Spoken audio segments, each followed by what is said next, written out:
Hello everyone, PG semester third CC 12 और topic है new deal policy of FD Roosevelt. आधुनिक विश्व के आर्थिक इतिहास में सन 1929 की आर्थिक मंदी सर्वाधिक गंभीर उथल-पुथल में से एक थी। विश्वव्यापी मंदी के बीज प्रथम विश्व युद्धोत्तर काल की जटिल परिस्थितियों में ही निहित थे। द्वितीय विश्व युद्ध के आरंभ होते ही महान मंदी के कारण उत्पन्न विभिन्न कष्टदायक समस्याओं एवं निर्धन वर्ग की पीड़ाओं का स्वतः निराकरण हो गया। द्वितीय विश्व युद्ध आरंभ होने के पश्चात अनेक उद्योगों की स्थापना हुई और बेरोजगारों के लिए अनेक अवसर भी उपलब्ध हो गए। एक प्रकार से ऐसा प्रतीत होता है कि महान मंदी एक आर्थिक संकट था जो पूंजीवाद और इसके सहयोगी औद्योगिकरण की मूलभूत प्रवृत्ति तथा संरचना का ही एक परिणाम थी। फ्रैंकलिन डी रूजवेल्ट की नई व्यवस्था। अमेरिका के सामाजिक और आर्थिक जीवन को महान मंदी ने अत्यधिक अस्त व्यस्त कर दिया था। जीवन की पीड़ामय, अशांत एवं कष्टदायक बनाने वाली अनेक घटनाएं कुछ यूरोपीय देशों में घटित हुई थी। अमेरिका में मंदी के कारण कष्टों एवं पीड़ाओं के प्रति तात्कालिक प्रतिक्रिया किसी स्पष्ट विचारधारा पर आधारित नहीं थी। प्रारंभ में कृषकों एवं बेरोजगारों की सहायतार्थ तत्कालीन राष्ट्रपति हूवर ने नाम मात्र के ही उपाय किए। सीमा शुल्क में व्यापारियों एवं उद्योगपतियों की सहायतार्थ वृद्धि कर दी गई, परंतु प्रत्यक्ष करों की दर घटा दी गई। बैंकों से कृषकों एवं उद्योगपतियों को ऋण प्रदान किए गए। अमेरिका वासियों का दृढ़ विश्वास था कि अर्थव्यवस्था के पुनरुद्धार के लिए उन्मुक्त उद्यम में स्वतः ही आर्थिक समुत्थान शक्ति निहित होती है। अर्थव्यवस्था के महान असंतुलन को सुखद रूप एवं आकार प्रदान करने में इन समस्त प्रयासों को असफलता मिली। अमेरिका सन 1932 के अंत तक अत्यधिक आर्थिक संकट की स्थिति में था। लगभग 2/3 बैंक बंद हो चुके थे। उत्पादन की कमी आई। श्रमिकों के वेतन कम हुए। 3 श्रमिकों में 1 अथवा 1.5 करोड़ से 2 करोड़ श्रमिक बेरोजगार थे। वस्तुओं के मूल्य बहुत कम हो गए थे। देश का निर्यात व्यापार न्यूनतम स्तर पर पहुंच गया था। शेयर बाजार आतंकित था। इस प्रकार अमेरिका की अर्थव्यवस्था निष्क्रिय हो चुकी थी। फ्रैंकलिन डी रूजवेल्ट ने ऐसी विकट आर्थिक स्थिति में सन 1933 में अमेरिका के राष्ट्रपति का पद ग्रहण किया। इस वर्ष औसत आय सन 1929 से पूर्व से आधी थी। राष्ट्रपति रूजवेल्ट के उद्घाटन समारोह की प्रातःकाल न्यूयॉर्क शेयर बाजार के अध्यक्ष विस्मयकारी घोषणा के लिए मंच पर आए और उन्होंने कहा, शेयर बाजार बंद हो रहा है। रूजवेल्ट के उद्घाटन समारोह की प्रातः तक संघ के प्रत्येक राज्य में बैंक समाप्त हो गए थे अथवा बैंकों को सीमित समयाधार पर कार्य करने की अनुमति प्रदान की गई थी। राष्ट्रपति रूजवेल्ट ने विकराल आर्थिक संकट का निदान करने के उद्देश्य से तत्काल अमेरिका की संसद कांग्रेस के विशेष अधिवेशन का आह्वान किया। रूजवेल्ट ने पुराने सिद्धांतों, आदर्शों एवं परंपराओं के नवीनीकरण में अपूर्व तत्परता प्रदर्शित की थी। रूजवेल्ट ने 6 मार्च 1933 को राष्ट्रपति पद ग्रहण करने के दिन ही देश की दयनीय आर्थिक स्थिति सुधारने का संकल्प लिया। रूजवेल्ट का नाम अमेरिका के इतिहास में न्यू डील के कारण सदैव अमर है। यह योजना नई व्यवस्था, नई सामाजिक एवं आर्थिक पद्धति, नया संदेश आदि विभिन्न नामों से प्रसिद्ध है। यह एक चतुर्मुखी विकास योजना थी जिसमें राष्ट्रीय जीवनोत्थान के समस्त तत्व विद्वान थे। अमेरिका के इतिहास में कांग्रेस का विशेष अधिवेशन 100 दिन 9 मार्च से 15 जून 1933 तक के नाम से विख्यात है। आर्थिक एवं सामाजिक जीवन की गतिविधियों के संचालन के लिए इस दीर्घकालीन अधिवेशन में अनेक आवश्यक विधेयक पारित किए गए। पारित विधेयकों को 2 श्रेणियों में बांटा जा सकता है। प्रथम, तत्कालीन एवं आवश्यक समस्याओं से संबंधित सहायता एवं पुनरुत्थान, रिलीफ एंड रिकवरी विधेयक प्रथम कोटि में थे। अस्थायी उन्नति एवं विकास से संबंधित सुधार एवं पुनर्निर्माण रिफॉर्म एंड रिकंस्ट्रक्शन विधेयक दूसरी कोटि में थे। इन विधेयकों के सामूहिक स्वरूप को नई व्यवस्था अथवा न्यू डील की संज्ञा दी गई। रूजवेल्ट में स्वभाव से आत्मविश्वास सर्वाधिक था। यद्यपि रूजवेल्ट रूढ़िवादी विचारों एवं मान्यताओं के अनुरूप उसकी प्रतिक्रिया थी, परंतु उन्होंने कुशलतापूर्वक रेडियो प्रसारण में अपने सिद्धांतों की व्याख्या की थी। राष्ट्रपति रूजवेल्ट आत्मीय ढंग से रेडियो प्रसारणों के कारण शीघ्र ही अत्यधिक लोकप्रिय हो गए। राष्ट्र ने यह महसूस किया कि वे व्हाइट हाउस द्वारा किए जा रहे अर्थव्यवस्था की पुनरुत्थान में सक्रिय योगदान कर रहे हैं। एक बार रूजवेल्ट ने घोषणा की थी कि वे नई व्यवस्था दे रहे हैं। नाटकीय तेजी के साथ उनके कार्यक्रम को कार्यान्वित किया गया था। नई व्यवस्था के प्रत्येक विभाग के सुचारू रूप से संचालन के लिए एक विशेष संस्था थी।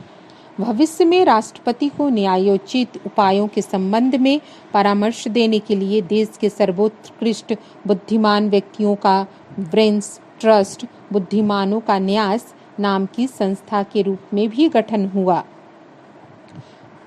रूजवेल्ट ने देश को दिए गए वचन को साकार करने के उद्देश्य से अद्वितीय उत्साह साहस के साथ आपातकालीन शक्तियां ग्रहण की। देश को सुनियोजित योजनाएं एवं परियोजनाएं उपाय एवं कार्यक्रम दिए जो देश की स्वस्थ अर्थव्यवस्था को पुनर्स्थापित करने के उद्देश्य से उनके परिवर्तनशील परामर्शदाताओं तथा मंत्रियों ने उनको प्रदान किए थे। रूजवेल्ट मार्च 1933 से जून 1933 की 100 दिन की अवधि में यथार्थ में देश का अधिनायक था। रूजवेल्ट की प्रतिक्रिया यथार्थ में रूढ़िवादी थी, परंतु इसकी नई व्यवस्था न्यू डील क्रांतिकारी दिखाई देती है। अमेरिका की कांग्रेस ने अगले 15 वर्षों तक कोई भी सुधारवादी विधेयक पारित नहीं किया। प्रथम आवश्यकता बैंकिंग प्रणाली के प्रति जनसमुदाय में व्याप्त आतंक को समाप्त करना था। समस्त बैंक अल्पावधि के लिए बंद रही थी। सरकार के कठोर नियंत्रण में सरकार द्वारा बैंकों में जमा राशि की पूर्ण सुरक्षा के आश्वासन के साथ बैंक पुनः खुल गई।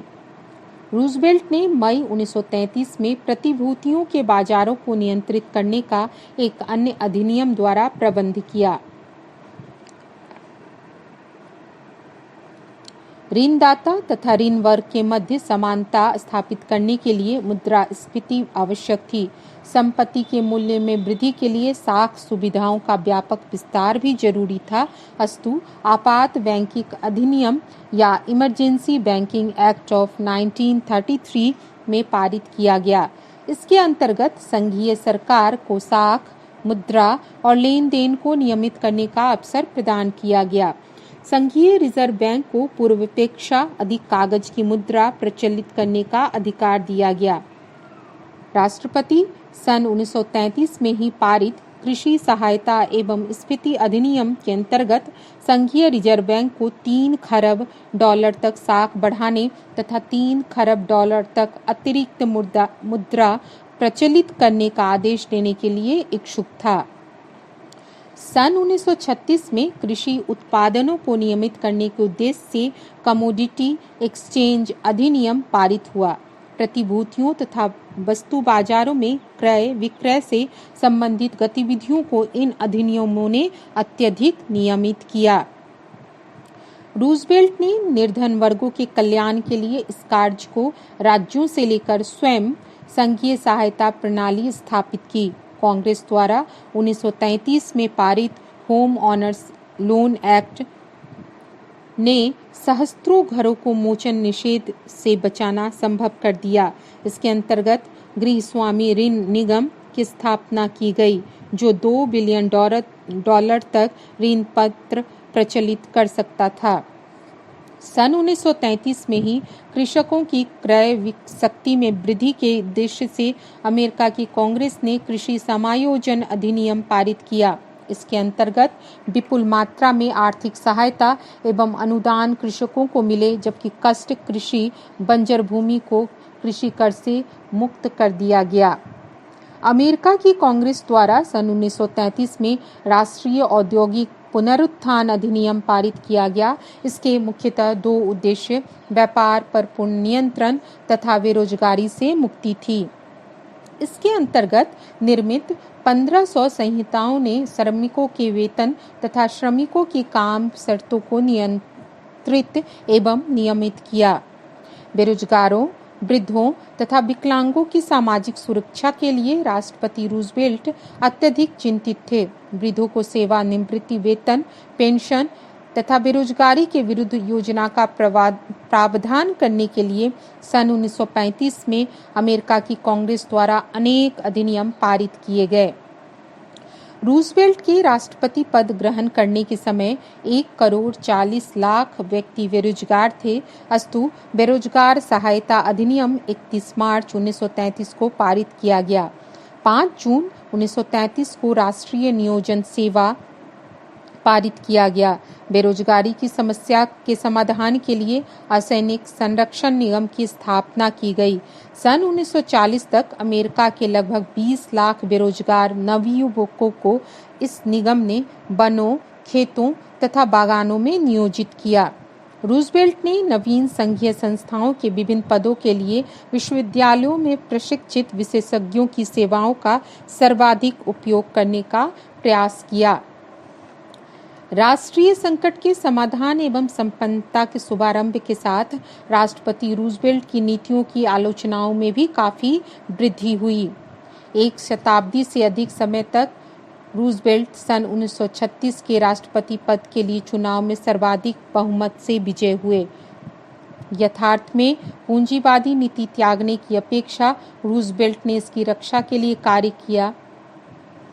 नई व्यवस्था की उपलब्धियों का निष्पक्ष मूल्यांकन करने से यह ज्ञात होता है कि नई व्यवस्था अपने सर्वाधिक महत्वपूर्ण दायित्व मंदी की समाप्ति में आशानुरूप सफल नहीं हुई। जब रूजवेल्ट ने राष्ट्रपति पद ग्रहण किया था, उस समय अमेरिका की आर्थिक संरचना इतनी क्षतिग्रस्त हो चुकी थी तथा अमेरिका के पूंजी निवेशकों का मनोबल भी विचलित हो चुका था। ऐसी स्थिति में केवल मंद गति से प्रगति की आशा की जा सकती थी। नई व्यवस्था के अंतर्गत कार्यान्वित नीतियों के परिणाम स्वरूप अमेरिका ने सन 1933 की वसंत ऋतु तक द्रुत गति से प्रगति की, परंतु भावी 2 वर्ष की अवधि में बहुत कम प्रगति हुई। यद्यपि रूजवेल्ट के कटु आलोचकों द्वारा उनकी एक चरित्रहीन अपव्ययी के रूप में आलोचना की गई है, तथापि नई व्यवस्था आधुनिक विश्व इतिहास में सर्वाधिक महत्वपूर्ण घटनाओं में से एक है। इसके परिणाम पूंजीवाद को ध्वस्त करने की अपेक्षा सुरक्षित रखने की दिशा में थे। इसके परिणाम स्वरूप श्रमिक, अन्य वर्गों की अपेक्षा कृषक एवं दैनिक वेतनभोगी अधिक लाभान्वित हुए। इन वर्गों की आय लगभग 100% बढ़ गई। कुछ अंशों में इन वर्गों को आर्थिक सुरक्षा मिली, जो कि अब तक अज्ञात है। विद्वान इतिहासकार रिचर्ड ने अपनी कृति सुधार युग FDR में लिखा है, नई आर्थिक नीति के प्रवर्तकों ने अमेरिका के समाज को दूषित एवं रोगग्रस्त समझकर कार्य किया। अस्तु यह नीति पूर्व के सुधार आंदोलनों से हटकर थी। इस नीति ने जनता द्वारा निर्वाचित सरकार के उत्तरदायित्व से विलग होकर समस्त शक्तियों को केंद्रीय सरकार में केंद्रित कर दिया। दार्शनिक तत्व का इस नीति ने अभाव था। इसका लक्ष्य भी प्रगतिशील एवं सुधारवादी नहीं था। इस प्रकार नई व्यवस्था के द्वारा यह कहा जा सकता है कि यह रूजवेल्ट की महान उपलब्धियों में से एक थी। धन्यवाद।